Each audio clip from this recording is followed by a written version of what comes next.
أصدقائي السلام عليكم ورحمة الله. كلنا فاكرين فاكهة الحفلات الغنائية زمان، الفنانة المحبوبة لبلبة، خفيفة الظل، وخاصة فقرتها التي ينتظرها ويطلبها منها الجمهور الحفلات، وهي فقرة تقليد الفنانين. لو جه حد وقال لك ده فلان بيقلدك، أكيد لازم هتزعل، لأن معنى كده إنه بيسخر منك أو بيتريق عليك في غيابك. لكن الفنانين كانت لهم رؤية أخرى لتقليد لبلبة لهم، منهم اللي زعل، ومنهم ومنع اشتراكها معهم في حفلاتهم، ومنهم اللي عاتبها لما ما تقلدهوش، ومنهم اللي استغل بذكاء تلك الفقرة. تعالوا نشوف تقليد لبلبة لبعض الفنانين ورأيهم ايه في تقليدها لهم.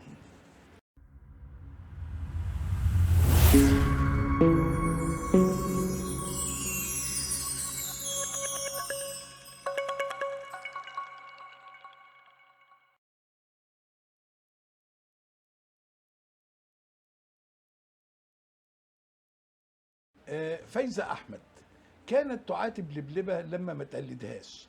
تعالوا نشوف لبلبة قالت ايه عن فايزة أحمد، ونشوفها وهي بتقلدها في أغنية تراهني وأغنية مال عليا مال. وهنشوف كمان فايزة وهي واقفة في كواليس إحدى الحفلات تتفرج على لبلبة وهي بتقلدها. فايزة أحمد أصل ساعات بيبقى في غنوة لمطربة أو مطرب عالية جدا، فكنت أنا أريح شوية المطرب اللي أنا بقلده أو المطربة وأقلد الغنوة العالية اللي كل الناس بتغنيها في الشارع. فما خدتش بالي، لقيت فايزة أحمد بتكلمني في التليفون بتقول لي ما بتقلدينيش ليه؟ ده أنا عاملة غنوة جديدة تجنن، قلديني. ليش ما بتقلديني؟ كان دمها خفيف قوي. كانت تقول لي ريحتيني ليه؟ قلديني، بتقلدي ورده وما بتقلدينيش انا. فكنت دايما وراهم، وساعات هم كانوا يتفرجوا عليا من الكواليس فيغيروا الحركه بتاعتهم. اذا كانت فايزه احمد لما تطلع تغني تعمل خاف الله خاف الله، ما بقتش تعمل كده، بتقول خاف الله. فايزة أحمد.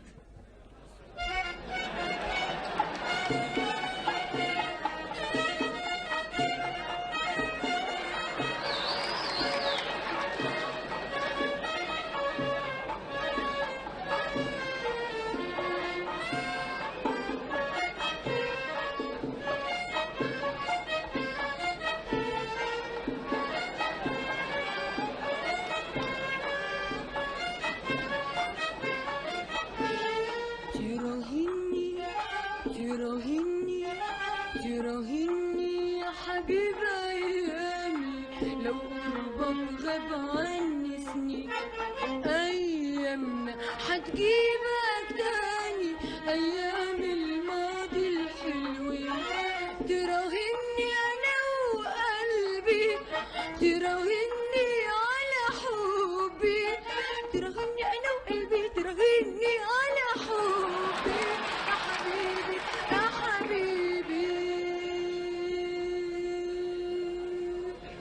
لو غبنا سنين قدامنا في سنين جايين يا حبيبي، لو غبنا سنين قدامنا في سنين جايين، وهنرجع على شو حنين يا حبيبي. تراهني تراهني.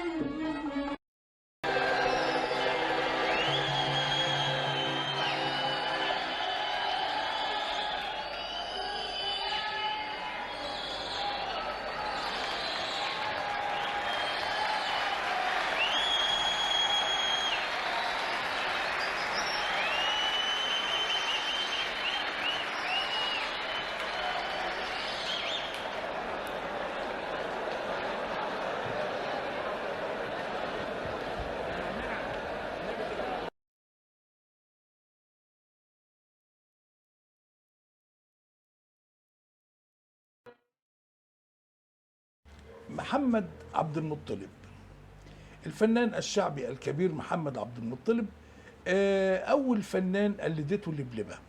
تعالوا نشوف لبلبة قالت ايه عنه ورأيه ايه في تقليد لبلبة له، ونشوف لبلبة وهي بتقلده في أغنية اسأل مرة عليا. أول شخصية فنية أقلدها هي الأستاذ عبد المطلب. كانت في حفلة معمولة في سينما ريفولي، وطبعا عملوا لي بدلة وبابيونة كده صغيرة وقميص والجزمة طبعا الواطية والطربوش والمنديل الشيك ده. وكنت يعني كانت أنجح حاجة ليا. مش أنا كنت بقلد الأستاذ طلب من سن 6 سنين لحد ما ابتديت أكبر وملامح جسمي طبعا تتغير، ويعني بقيت ابتديت اكبر، فمش عارفه حسيت ان انا لازم اغير وابتديت اتجه لتقليد المطربات والحاجات دي. لكن كانت انجح حاجه عندي هي تقليد الاستاذ طلب. وحتى بعد ما انا بطلت اقلدها كانت لسه الناس تطلب مني تقول طلب في الصاله. انا يعني كل المونولوجيست اللي في مصر قلدوا محمد عبد المطلب، بس انا ما كنتش احب ابدا حد يقلدني. كنت اروح للبلبة لما تكون في حفله معايا، انزل تحت في الصاله عشان اتفرج عليها، لان كنت ابقى سعيد اما تقلدني.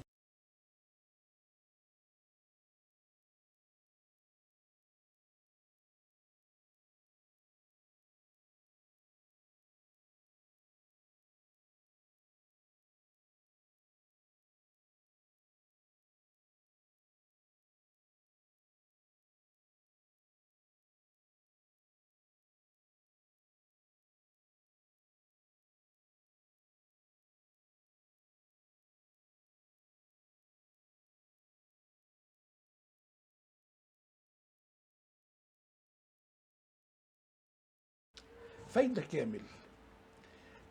زي ما احنا عارفين انها فنانة كبيرة لها رصيد كبير من الاغاني لكبار الشعراء والملحنين، واول من قدمت الموسيقار بليغ حمدي عندما غنت اول الحان اغنية ليه فاتني ليه.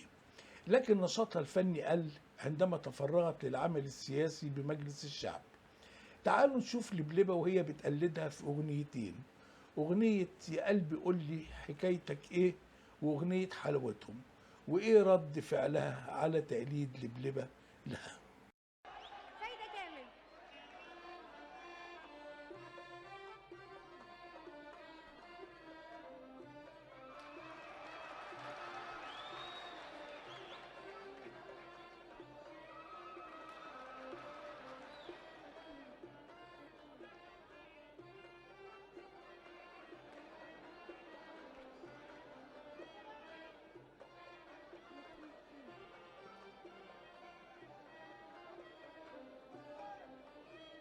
يا قلبي قولي هتعمل ايه في الحب ده اللي بيحكوا عليه.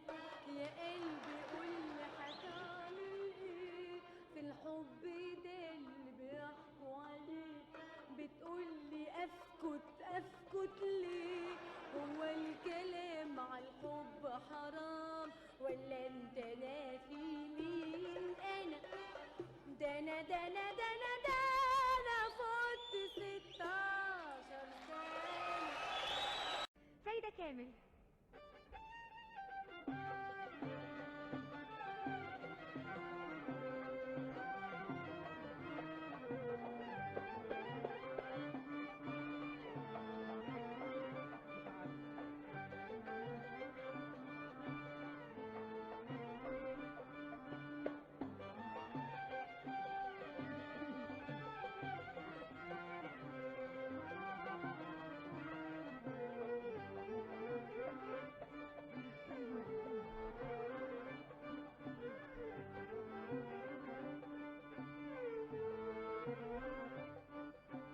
حلاوتهم يا جمال ابتسامتهم. حلاوتهم يا جمال ابتسامتهم. من السحر ما بقدرش اتحمل نظرتهم. من السحر ما بقدرش اتحمل نظرتهم. ده عيون اللي بحبه خلوني اخر حبه. ده عيون اللي بحبه خلوني اسير حبه. حلاوتهم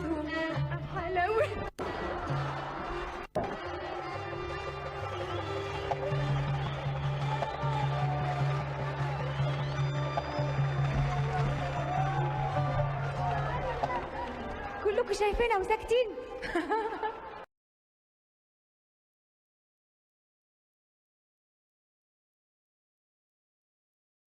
فريد الأطرش في إحدى الحفلات الخاصة طلب فريد باللبلبة إنها تقلده، وواضح من الصورة إن فريد راح في نوبة من الضحك عندما قلدته لبلبة. تعالوا نشوف لبلبة وهي بتقلده في إحدى الحفلات في أغنية وحياة عينيكي.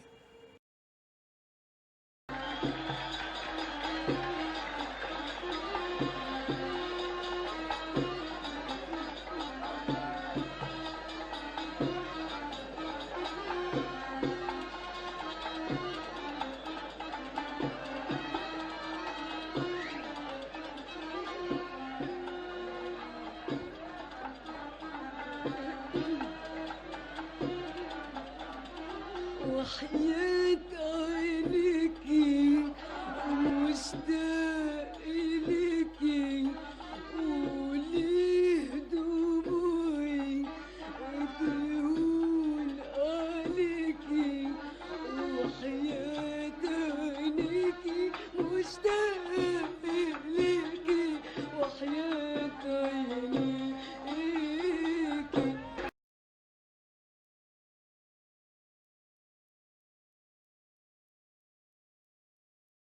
نجاة الصغيرة غضبت نجاة لتقليد لبلبة لها وعاقبتها. تعالوا لبلبة تحكي لكم الحكاية ونشوف لبلبة وهي بتقلدها في أغنية أنا بستناك. هي زعلت علشان هي دايما كانت تطلع اخر نمره. في سينما قصر النيل حصلت حاجه ما بتحصلش. كان انا ميعاد نمرتي كانت الساعه 11. هي اصرت تطلع الساعه 11 ونص، فانا كنت قلدتها على المسرح، ما اعرفش انها هتزعل. وما حصل يعني، يا دوب الستاره اتقفلت اتفتحت، طلعت نجاة وهي مثلا بتعمل كده راحت الناس ضحكه، بتعمل كده للفرقه راحت الناس ضحكه، وراحت مغنيه نفس الغنوه اللي انا غنيتها. اول ما قالت يا اجمل ليله الناس ضحك في الصاله. فسكتت وبصت لاحمد فؤاد حسن الله يرحمه، قالت له هو ايه اللي بيحصل ده بالظبط؟ قال لبلبة عملت كل ده قبليكي. طبعا زعلت، انا ما اعرفش انها زعلت. فابتدوا يطلبوني في حفلات وهي موجوده فيها، بعدين فجاه يقولوا لماما احنا اختصرنا النمر. سمعت بقى من احمد فؤاد حسن قال لوالدتي ان يعني هي اتضايقت، فورا بطلت اقلدها. نجاة الصغيرة.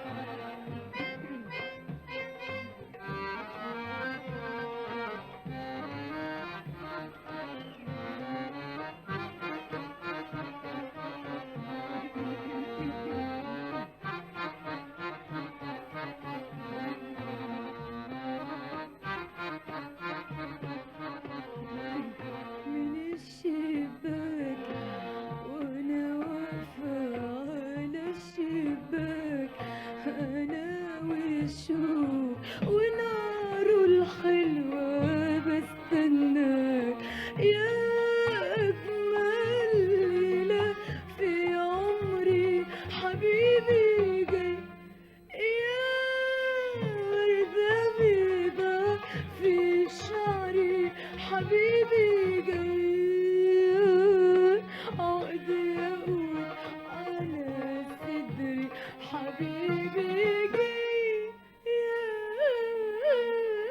يا أجمل ليلة في عمري حبيبي جاي، يا وردة بيضة في شعري حبيبي جاي، عقد ياقوت على صدري حبيبي جاي، وزوق ليلي وتزوق لأجمل وعد، وأقول لك دوق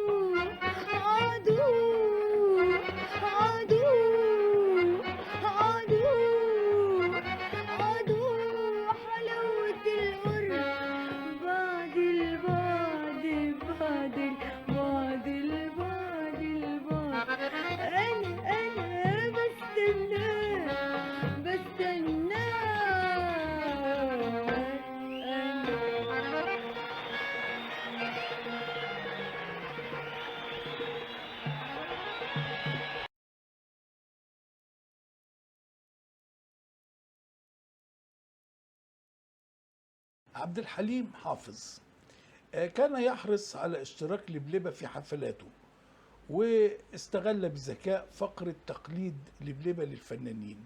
تعالوا نشوف لبلبة قالت ايه عنه، ونشوفها كمان وهي بتقلده في اغنية الحلو حياتي واغنية موعود. قلدته مش كتير. هو كان دايما يبقى متفق ان يقول خلي نونيا تطلع قبلي. حتى كان ساعات بيتاخر في الفقره بتاعته، وكنت انا صغيره فكان بيجي لي نوم ورا الكواليس. لكن كان هو مصر ان انا الله يرحمه ان انا اطلع قبل. بيبقى الجمهور ضحك ويعني نمرتي كانت فيها بهجه لان كنت بقلد الفنانين وكده. فكان لما هو بيطلع بعدي على طول كان الجمهور بيتقبل ده ذكاء طبعا منه. يعني هو كان في الحته دي ذكي جدا. الحلو حياتي وروحي واقول له ايه ايه ايه ان قلت بحبه الحب شويه عليه ليه ليه ده حياتي وروحي واقول له ايه ايه تاني تاني تاني هنروح للحيرة تاني يا عين للنار والعذاب من تاني وتاني تاني تاني.